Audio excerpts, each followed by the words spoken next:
ناظرین، قرآن مجید فرقان حمید کی پہلی صورت سورہ بقرہ ہے۔ اس صورت کا نام گائے کے نام پر ہے، جس کی وجہ یہ ہے کہ اس صورت میں اللہ رب العزت نے قوم حضرت موسیٰ علیہ نبینا علیہ السلام اور ایک گائے کا ذکر کیا ہے۔ اس کے علاوہ اس صورت میں اللہ رب العزت نے سامری جادوگر اور سونے کے بچھڑے کا انتہائی عجیب اور عبرت ناک واقعہ بیان فرمایا ہے۔ ناظرین، اللہ کے پیغمبر حضرت موسیٰ علیہ نبینا علیہ السلام جب مصر تشریف لائے تو فرعون نے بنی اسرائیل کو اپنا غلام بنا رکھا تھا۔ وہ بنی اسرائیل پر بے پناہ ظلم و ستم کرتا۔ مصر میں سامری جادوگر کا بہت چرچا تھا۔ وہ اصل میں چلاک، مکار اور دھوکے باز شخص تھا۔ حضرت موسیٰ علیہ السلام کے زمانے میں سامری جادوگر کافی بوڑھا ہو چکا تھا۔ سامری جادوگر کا حلیہ روایات میں جو بتایا جاتا ہے وہ یہ ہے کہ اس کے سر کے بال غائب تھے۔ وہ ہر وقت ایک نوکدار ٹوپی پہنے رکھتا تھا۔ ٹوپی پر انسانی کھوپڑی کی تصویر بنی ہوئی تھی۔ اس کے علاوہ اس کے لمبے جبے پر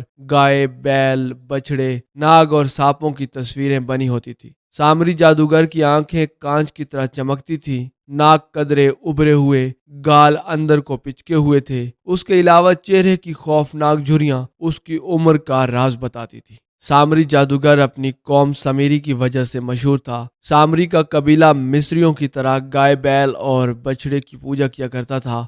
سامری جادوگر نے اس دنیا میں ناگ دیوتا کا اضافہ کیا۔ دوسروں کو بے وقوف بنانا سامری خوب جانتا تھا۔ مصر میں اس کا ایک بڑا عالیشان محل تھا۔ لوگ اسے جادو محل بھی کہتے تھے۔ اس محل کی چھت پر ناگ دیوتا کا مجسمہ نصب تھا۔ سامری جادوگر سانپ بھی پالتا تھا۔ وہ سانپوں کا زہر نکال کر انہیں اپنی گردن میں لپیٹ لیتا تھا اور وہ جادوگروں کا بادشاہ سمجھا جاتا تھا۔ ناظرین، سامری فرعون کو بھی گمراہ کرتا تھا اور لوگوں کو بھی۔ لوگ جب یہ دیکھتے ہیں کہ جادوگروں کا بادشاہ فرعون کو خدا سمجھتا ہے تو وہ بھلا کب انکار کی جرات کر سکتے تھے۔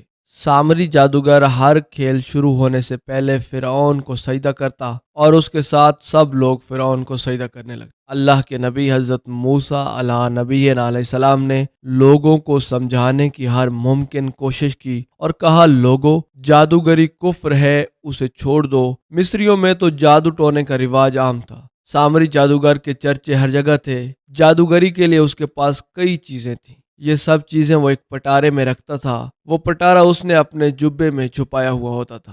فرعون کے دربار کی رونقیں اس کے پٹارے کی وجہ سے تھیں۔ فرعون کے اشارے پر سامری جادوگر اسے کھولتا اور جادو کے کھیل شروع کر دیتا۔ سامری کو معلوم تھا کہ فرعون حضرت موسیٰ علیہ السلام کا دشمن ہے۔ اس نے مصر کے جادوگروں کو جادوگری سکھانے کے نئے طریقے شروع کیے، لیکن اس کی ساری محنت ضائع ہو گئی۔ سارے جادوگر اللہ کے نبی حضرت موسیٰ علیہ نبینا علیہ السلام سے ہار گئے۔ انہوں نے دل سے تسلیم کر لیا کہ حضرت موسیٰ علیہ السلام جادوگر نہیں بلکہ اللہ کے نبی ہیں۔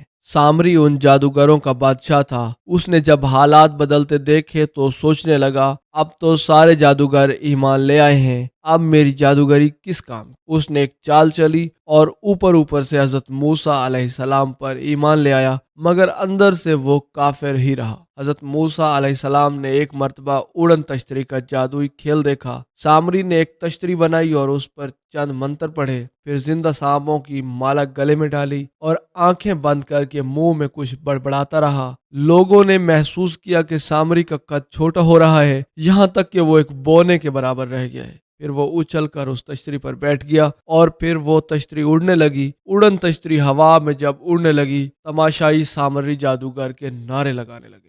سامری کے چیلوں نے حضرت موسیٰ علیہ السلام کی طرف دیکھا۔ حضرت موسیٰ علیہ السلام بھی اللہ کے نبی تھے۔ انہوں نے غصے میں آ کر اپنی جوتی کی طرف اشارہ کیا۔ جوتی اڑن تشتری سے بھی تیز ہوا میں اڑنے لگی اور سامری کے سر پر پہنچ کر اس کے سر پر پڑنے لگی۔ حضرت موسیٰ علیہ السلام کی جوتی سے سامری کی پٹائی ہوئی اور اسے ہزاروں لوگوں نے دیکھا۔ اس کا سارا جادو دھرے کا دھرا رہ گیا۔ اسے جو شرمندگی اٹھانا پڑی وہ الگ تھی۔ تب اس نے دانت پیسے اور وعدہ کیا، موسیٰ سے اپنی بے عزتی کا بدلہ ضرور لوں گا۔ رسیوں کو سانپ بنانے کا جادو بھی سامری جادوگر نے دوسرے جادوگروں کو سکھایا تھا۔ پھر ایک مقابلے میں اللہ کے پیغمبر حضرت موسیٰ علیہ السلام نے اپنے عصا یعنی لاٹھی سے ان سانپوں کو شکست دی۔ سارے جادوگر اللہ کے نبی پر ایمان لے آئے۔ انہوں نے وعدہ کیا کہ وہ جادوگری اور بت پرستی چھوڑ دیں گے۔ سامری اس موقع پر تو ایمان لے آیا مگر دل میں کافر ہی رہا۔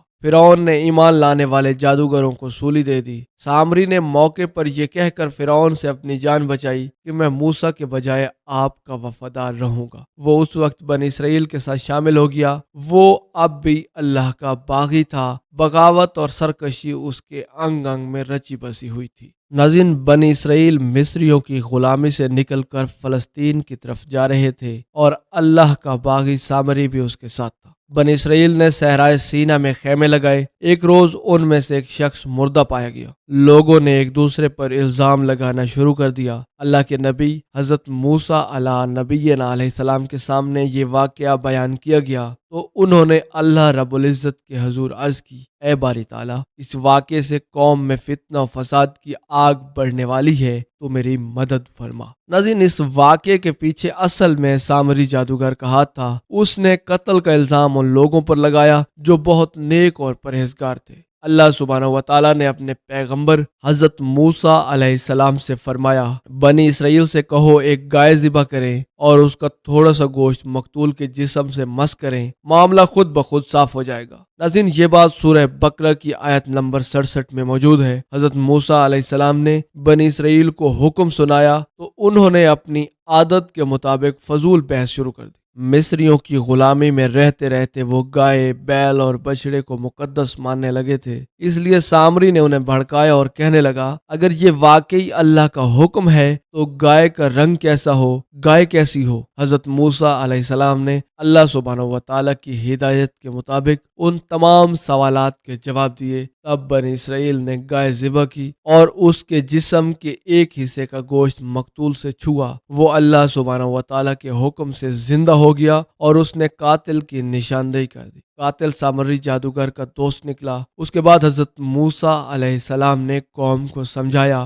یہ جو تم گائے، بیل اور بچڑے کی پوجا کرتے ہو وہ شرک ہے۔ عبادت کے لائق صرف اللہ رحمان و رحیم ہے۔ دنیا کی ہر شے اس کے قبضے میں ہے، خواہ وہ زندگی ہو یا موت ہو۔ ناظرین، یہ انتہائی اہم اور شاندار قرآنی واقعہ ہے اور اسی قرآنی واقعے کی وجہ سے قرآن مجید کی سورہ مبارکہ کا نام سورہ بقرہ یعنی گائے والی سورت رکھا گیا ہے۔ بنی اسرائیل میں ایک بہت نیک اور صالح بزرگ تھے جس کا ایک بیٹا تھا اور ان کے پاس صرف ایک گائے کی بچیا تھی۔ اس بزرگ نے اپنی وفات کے قریب اس بچیا کو جنگل میں لے جا کر ایک جھاڑی کے پاس یہ کہہ کر چھوڑ دیا، یا اللہ، میں اس بچیا کو اس وقت تک تیری امانت میں دیتا ہوں جب تک میرا بیٹا بالغ ہو جائے۔ اس کے بعد اس کی وفات ہو گئی اور بچیا چند دنوں میں بڑی ہو کر درمیانی عمر کی ہو گئی اور بچہ جوان ہو کر بہت ہی فرمانبردار اور انتہائی نیکوکار ہوا۔ اس نے اپنی رات کو 3 حصوں میں تقسیم کر رکھا تھا۔ ایک حصے میں وہ سوتا تھا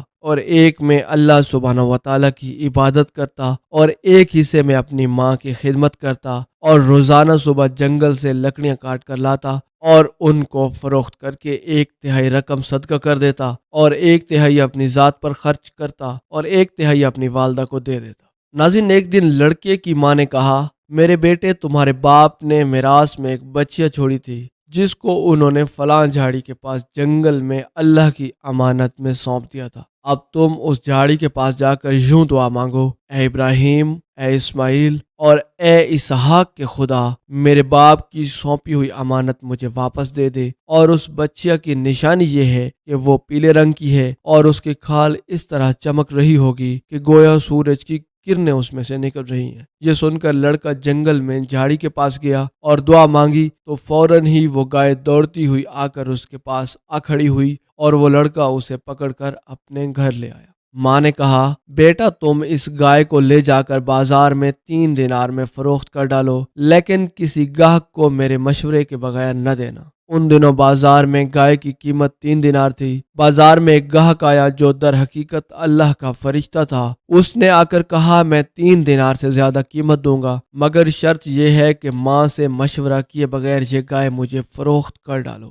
لڑکے نے کہا، خواہ تم کتنی ہی زیادہ قیمت دو، میں اپنی ماں کے مشورے کے بغیر ہرگز اس گائے کو فروخت نہیں کروں گا۔ لڑکے نے ماں سے سارا ماجرا بیان کیا تو ماں نے کہا، یہ گاہک شاید کوئی فرشتہ ہو، تو اے بیٹے تم اس سے مشورہ کرو کہ ہم گائے کو ابھی فروخت کریں یا نہ کریں۔ چنانچہ اس لڑکے نے بازار میں جب اس گاہک سے مشورہ کیا تو اس نے کہا، ابھی تم اس گائے کو فروخت نہ کرو، آئندہ اس گائے کو حضرت موسیٰ علیہ السلام کے لوگ خریدیں گے اور تم اس گائے کے چمڑے میں سونا بھر کر اس کی قیمت طلب کرنا، وہ لوگ قیمت دے کر خریدیں گے۔ چند ہی دنوں کے بعد بنی اسرائیل کے ایک بہت زیادہ مالدار آدمی جس کا نام امیل تھا، اس کو اس کے چچا کے دو بیٹوں نے قتل کر دیا اور لاش کو ایک ویرانے میں پھینک دیا۔ صبح قاتل کی تلاش ہوئی، کوئی سراغ نہ ملا تو لوگ اللہ کے نبی حضرت موسیٰ علیہ السلام کے پاس گئے اور قاتل کا پتہ پوچھا تو آپ نے فرمایا، تم لوگ بھی ایک گائے ذبح کرو اور اس کی زبان یا دم کی ہڈی سے لاش کو چھوؤ، وہ زندہ ہو کر خود ہی اپنے قاتل کا نام بتا دے گا۔ یہ سن کر سامری نے اپنے قوم کے لوگوں کو گمراہ کرنا شروع کیا اور اب اکسایا کہ وہ پوچھیں گائے کا رنگ کیسا ہو، اس کی عمر کتنی ہو، اور یوں گائے کے بارے میں بحث شروع ہو گئی۔ بالآخر جب وہ اچھی طرح سمجھ گئے کہ فلاں قسم کی گائے چاہیے تو ایسی گائے کی تلاش شروع کر دی، یہاں تک کہ جب یہ لوگ اس لڑکے کی گائے کے پاس پہنچے تو ہو بہو ایسی ہی گائے تھی جس کی ان لوگوں کو ضرورت تھی۔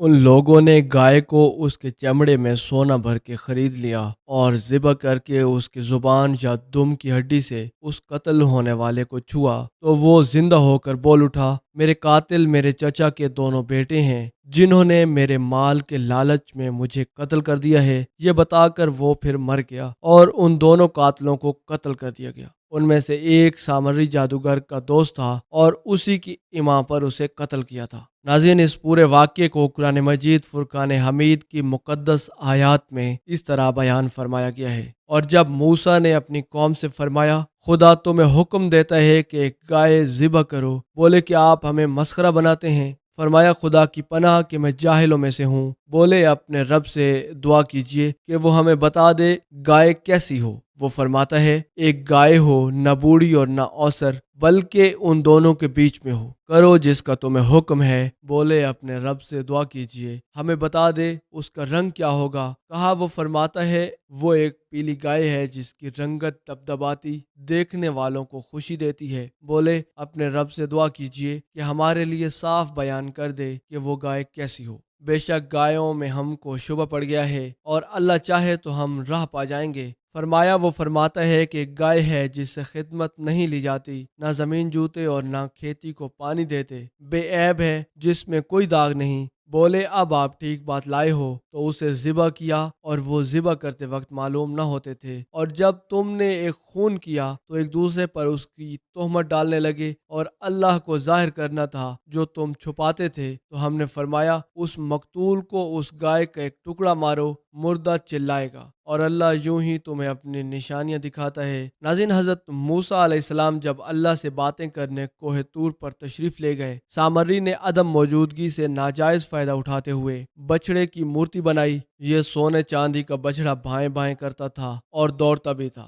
سامری نے بنی اسرائیل کو اس بچڑے کی پوجا کرنے کی ترغیب دی۔ فرعون کی ہلاکت کے بعد بنی اسرائیل اس کے پنجے سے آزاد ہو کر سب ایمان لائے، اور حضرت موسیٰ علیہ السلام کو اللہ سبحانہ و تعالیٰ کا یہ حکم ہوا کہ وہ 40 راتوں کو کوہ طور پر اعتکاف کرے اور اس کے بعد انہیں کتاب تورات دی جائے گی۔ چنانچہ حضرت موسیٰ علیہ السلام کوہ طور پر چلے گئے اور بنی اسرائیل کو اپنے بھائی حضرت ہارون علیہ السلام کے سپرد کر دیا۔ اب 40 دن تک دن کو روزہ رکھتے اور ساری رات اللہ کی عبادت کرتے۔ سامری جادوگر جو نہایت گمراہ آدمی تھا، اس کی ماں نے یہ کہا تھا کہ اس کے پیدا ہوتے ہی سامری کو پہاڑ سے نیچے چھوڑ دیا تھا، اور حضرت جبرائیل علیہ السلام نے اس کو اپنی انگلی سے دودھ پلایا تھا، اس لیے سامری جادوگر حضرت جبرائیل علیہ السلام کو پہچانتا تھا۔ یہ اللہ رب العزت کا حکم تھا۔ سامری کا پورا نام بھی موسیٰ سامری تھا، اور حضرت موسیٰ علیہ السلام کی پرورش فرعون کے گھر ہوئی تھی، مگر خدا کی شان یہ تھی کہ فرعون کے گھر میں پرورش پانے والا موسیٰ تو خدا کے رسول ہوئے، اور حضرت جبرائیل علیہ السلام کا پالا ہوا سامری کافر ہوا اور بنی اسرائیل کو گمراہ کر کے اس نے بچڑے کی پوجا کرائی۔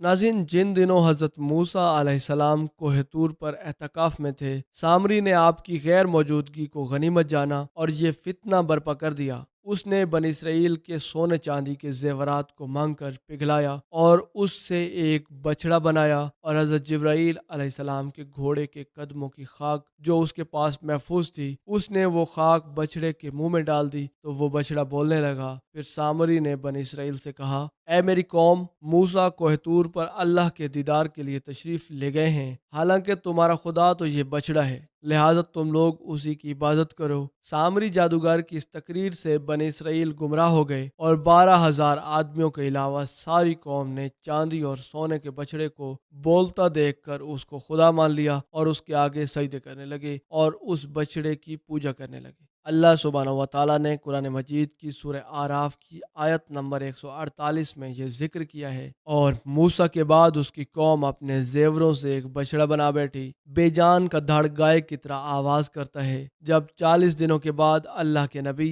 حضرت موسیٰ علیہ السلام اللہ سبحانہ و تعالیٰ سے ہم کلام ہو کر اور کتاب تورات لے کر بستی میں واپس تشریف لائے اور قوم کو بچڑا پوجتے ہوئے دیکھا تو آپ بے حد غضبناک ہوئے، جلال آ گیا۔ آپ نے جوش غضب میں تورات کو زمین پر ڈال دیا اور اپنے پیارے بھائی حضرت ہارون علیہ السلام کی داڑھی اور سر کے بال سے پکڑ کر ان کو گھسیٹنا اور مارنا شروع کر دیا اور فرمانے لگے، کیوں تم نے ان لوگوں کو اس کام سے نہیں روکا؟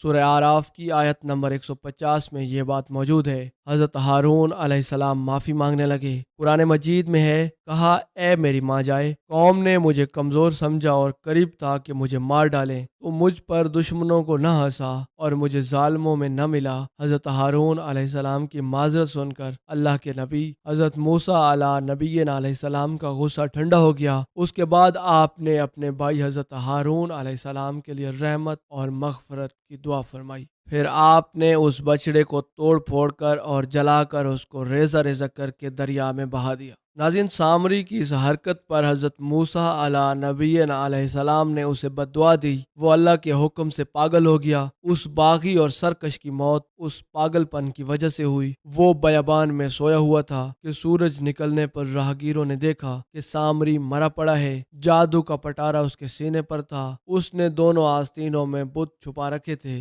یوں اللہ کے باغی سامری جادوگر کا عبرتناک انجام ہوا۔ ناظرین، یہ تھی ہماری آج کی تاریخی ویڈیو۔ اس امید کے ساتھ اجازت چاہیں گے کہ آپ کو ہماری ویڈیو پسند آئی ہوگی۔ ملتے ہیں بہت جلد ایک نئی دلچسپ اور علم سے بھرپور ویڈیو میں۔ تب تک کے لیے اللہ نگہبان۔